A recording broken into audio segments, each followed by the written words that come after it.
Pregnancy के दौरान क्या खाएं, क्या न खाएं, ये एक ऐसा सवाल है जो लगभग हर किसी को परेशान करता है। तो चलिए आज एक ऐसे ही बहुत आम मिथक की सच्चाई जानते हैं जो अक्सर होने वाली माँओं को डराता है।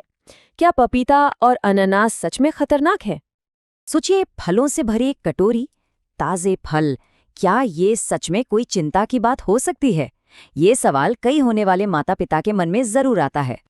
ये एक ऐसा डर है जो पीढ़ियों से चला आ रहा है और अब तो इंटरनेट पे भी खूब वायरल है। तो चलिए आज इसके पीछे का सच जानते हैं। तो सबसे पहले बात करते हैं पपीते की।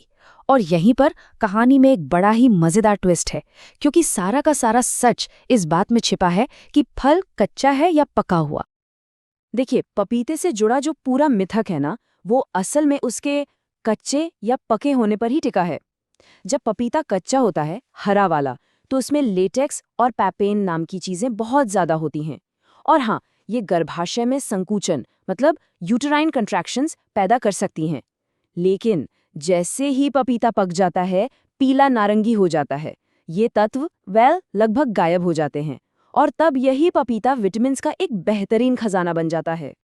तो सवाल उठता है कि ये पपेन है क्या भला? असल में ये एक एंजाइम है जो प्रोटीन को तोड़ता है। अब होता क्या है कि हमारा शरीर कभी कभी कंफ्यूज हो जाता है और इसे गलती से प्रोस्टाग्लैंडिन समझ लेता है। ये वही हार्मोन है जिन्हें डॉक्टर्स लेबर शुरू करवाने के लिए इस्तेमाल करते हैं।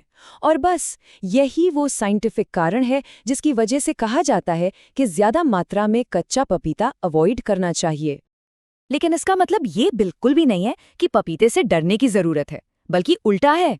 एक पका हुआ पपीता न सिर्फ सेफ है, बल्कि ये तो बहुत फायदेमंद है। इसमें विटामिन ए, सी और खूब सारा फाइबर होता है, जो प्रेगनेंसी में होने वाली कब्ज जैसी आम परेशानियों में भी बहुत मदद करता है।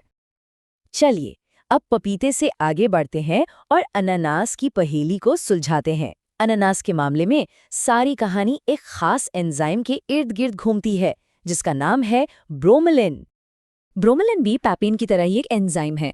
और हाँ, ये बात बिल्कुल सच है कि लैब के अंदर बहुत ही ज्यादा कॉन्सेंट्रेशन में ब्रोमेलिन सर्विक्स को यानी गर्भाशय ग्रीवा को नरम कर सकता है। और बस इसी एक साइंटिफिक फैक्ट से सारे डर की शुरुआत होती है। लेकिन सवाल यह है कि असल जिंदगी में इसका क्या मतलब है? सबसे जरूरी बात यह है कि हम लोग लैब में तो नहीं रहते, है ना? असल दुनिया में 3 बड़ी वजह हैं जो इस डर को पूरी तरह से खारिज कर देती हैं। पहली, ब्रोमेलिन ज्यादातर अनानास के उस कड़े बीच वाले हिस्से में होता है, जिसे हम वैसे भी निकाल कर फेंक देते हैं। दूसरी बात, जो हिस्सा हम खाते हैं यानी गूदा, उसमें इसकी मात्रा इतनी कम होती है कि उसका कोई असर हो ही नहीं सकता। और तीसरी और सबसे अहम बात, पेट में पहुंचते ही हमारे डाइजेस्टिव एसिड्स इसका ज्यादातर असर खत्म कर देते हैं। तो फिर सवाल यह है कि कितनी मात्रा खतरनाक हो सकती है? इसका जवाब सुनकर शायद थोड़ी हैरानी हो। किसी भी तरह का जोखिम पैदा करने के लिए किसी को एक ही बार में 7 से 10, जी हाँ 7 से 10 पूरे अनानास खाने होंगे। जाहिर है ये प्रैक्टिकली इम्पॉसिबल है।